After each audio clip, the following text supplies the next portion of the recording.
अध्याय 35 युगल गीत।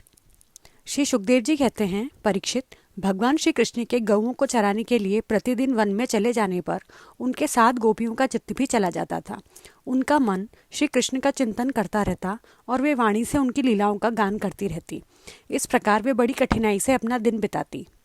गोपियां आपस में कहती, अरे सखी, अपने प्रेमी जनों को प्रेम वितरण करने वाले और द्वेष करने वालों तक को मोक्ष दे देने वाले श्याम सुंदर नटनागर जब अपने बाएं कपोल को बाईं बाह की ओर लटका देते हैं और अपनी भौहें नचाते हुए बांसुरी को अधरों से लगाते हैं तथा अपनी सुकुमार अंगुलियों को उसके छेदों पर फिराते हुए मधुर तान छेड़ते हैं, उस समय सिद्ध पत्नियां आकाश में अपने पति सिद्ध गणों के साथ विमानों पर चढ़कर आ जाती हैं और उस तान को सुनकर अत्यंत ही चकित तथा विस्मित हो जाती हैं। पहले तो उन्हें अपने पतियों के साथ रहने पर भी चित्त की यह दशा देखकर लज्जा मालूम होती है, परंतु क्षण भर में ही उनका चित्त काम बाण से बिंध जाता है। वे विवश और अचेत हो जाती हैं। उन्हें इस बात की भी सुधि नहीं रहती कि उनकी नीवी खुल गई है और उनके वस्त्र खिसक गए हैं। अरे गोपियों, तुम यह आश्चर्य की बात सुनो।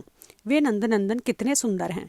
जब वे हंसते हैं तब हास्य रेखाएं हार का रूप धारण कर लेती हैं, शुभ्र मोती सी चमकने लगती हैं। अरे वीर, उनके वक्षस्थल पर लहराते हुए हार में हास्य की किरणें चमकने लगती हैं। उनके वक्षस्थल पर जो श्रीवत्स की सुनहली रेखा है वह तो ऐसी जान पड़ती है मानो शाम मेघ पर बिजली ही स्थिर रूप से बैठ गई हो। वे जब दुखी जनों को सुख देने के लिए, विरहियों के मृतक शरीर में प्राणों का संचार करने के लिए बांसुरी बजाते हैं, तब व्रज के झुंड बैल, गौएं और हरिण उनके पास ही दौड़ाते हैं। केवल आते ही नहीं सखी, दांतों से चबाया हुआ घास का ग्रास उनके मुंह में ज्यों का त्यों पड़ा रह जाता है। वे उसे न निगल पाते हैं न तो उगल ही पाते हैं। दोनों कान खड़े करके इस प्रकार स्थिर भाव से खड़े हो जाते हैं मानो सो गए हैं या केवल भीत पर लिखे हुए चित्र हैं। उनकी ऐसी दशा होना स्वाभाविक ही है, क्योंकि यह बांसुरी की तान उनके चित्त को चुरा लेती है।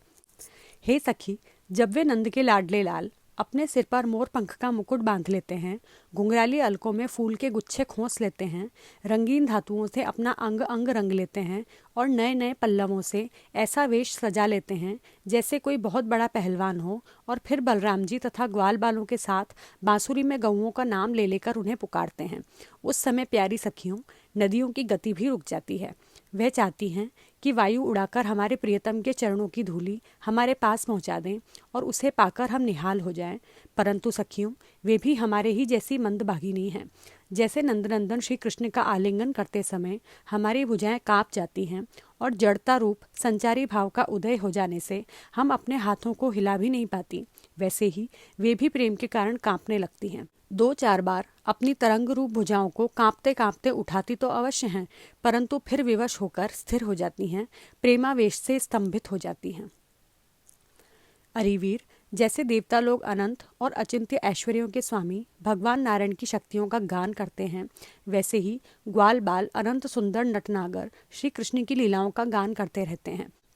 वे अचिंत्य ऐश्वर्य संपन्न श्री कृष्ण जब वृंदावन में विहार करते रहते हैं और बांसुरी बजाकर गिरिराज गोवर्धन की तलहटी में चरती हुई गौओं को नाम ले लेकर पुकारते हैं, उस समय वन के वृक्ष और लताएं फूल और फलों से लद जाती हैं।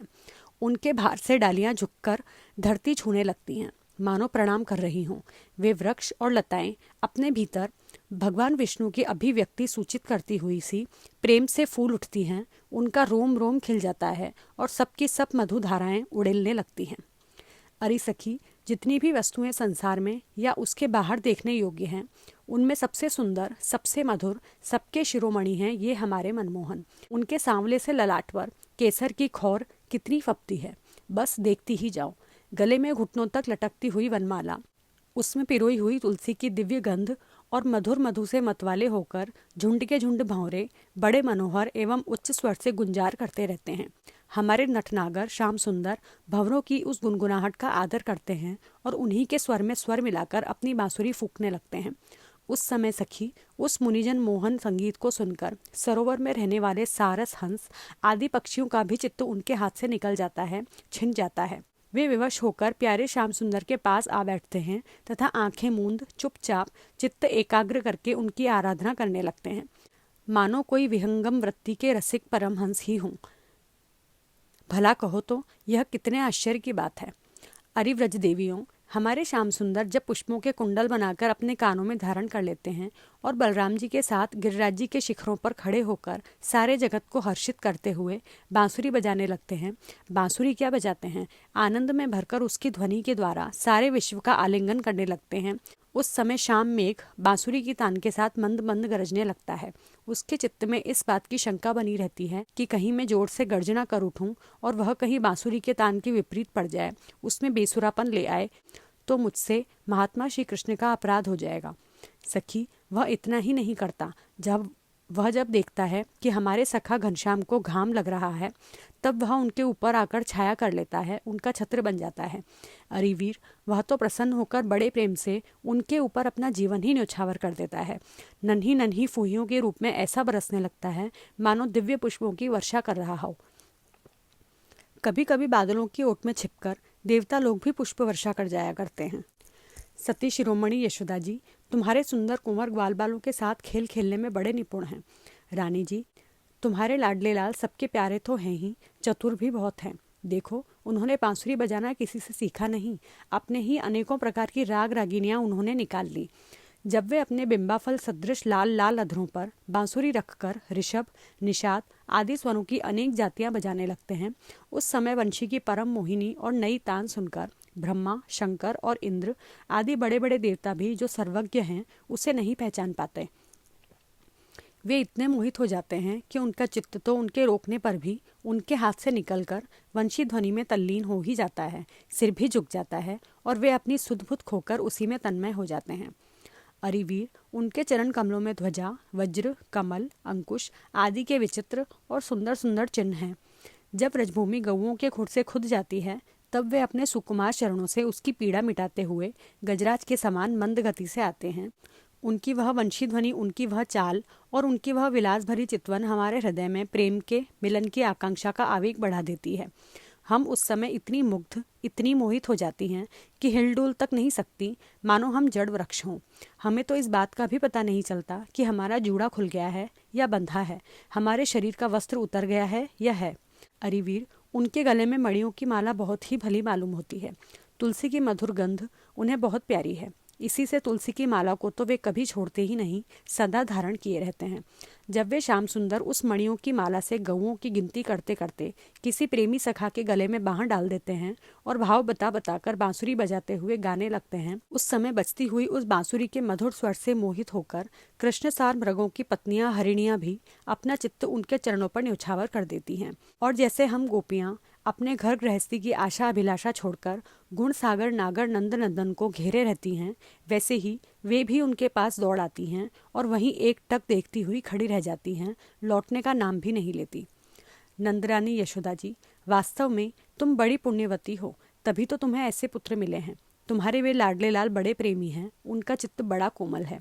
वे प्रेमी सखाओं को तरह तरह से हास परिहास के द्वारा सुख पहुंचाते हैं।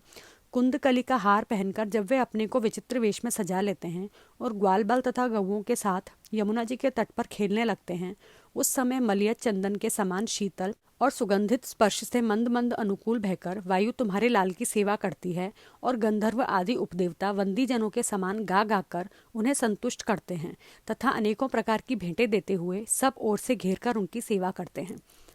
अरे सखी, श्याम सुंदर व्रज की गऊओं से बड़ा प्रेम करते हैं, इसीलिए तो उन्होंने गोवर्धन धारण किया था। अब वे सब गऊओं को लौटाकर आते ही होंगे। देखो, सायंकाल हो चला है, तब इतनी देर क्यों होती है सखी? रास्ते में बड़े बड़े ब्रह्मा आदि वयोवृद्ध और शंकर आदि ज्ञान वृद्ध उनके चरणों की वंदना जो करने लगते हैं। अब गऊओं के पीछे पीछे बांसुरी बजाते हुए वे आते ही होंगे। ग्वाल बाल उनकी कीर्ति का गान कर रहे होंगे। देखो ना, यह क्या आ रहे हैं। गऊओं के खुरों से उड़ उड़कर बहुत सी धूल वनमाला पर पड़ गई है।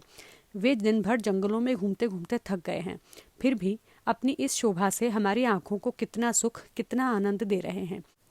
देखो, ये यशोदा की कोख से प्रकट हुए सबको आह्लादित करने वाले चंद्रमा हम प्रेमी जनों की भलाई के लिए, हमारी आशा अभिलाषाओं को पूर्ण करने के लिए ही हमारे पास चले आ रहे हैं। सखी, देखो कैसा सौंदर्य है। मधुभरी आंखें कुछ चढ़ी हुई हैं, कुछ ललाई लिए हुए कैसी भली जान पड़ती है। गले में वनमाला लहरा रही है। सोने के कुंडलों की कांति से वे अपने कोमल कपोलों को अलंकृत कर रहे हैं।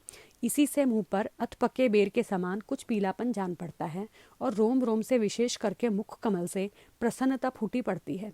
देखो, अब वे अपने सखा ग्वाल बालों का सम्मान करके उन्हें विदा कर रहे हैं। देखो देखो सखी, ब्रज विभूषण श्री कृष्ण गजराज के समान मदभरी चाल से इस संध्या वेला में हमारी ओर ही आ रहे हैं। अब ब्रज में रहने वाली गऊओं का, हम लोगों का दिन भर का असह्य विरह ताप मिटाने के लिए उदित होने वाले चंद्रमा की भांति ये हमारे प्यारे श्याम सुंदर समीप चले आ रहे हैं। श्री सुखदेव जी कहते हैं, परीक्षित, बड़भागिनी गोपियों का मन श्री कृष्ण में ही लगा रहता था। वे कृष्णमय हो गई थी।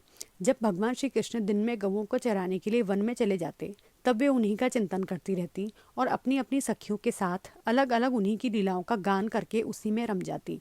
इस प्रकार उनके दिन बीत जाते।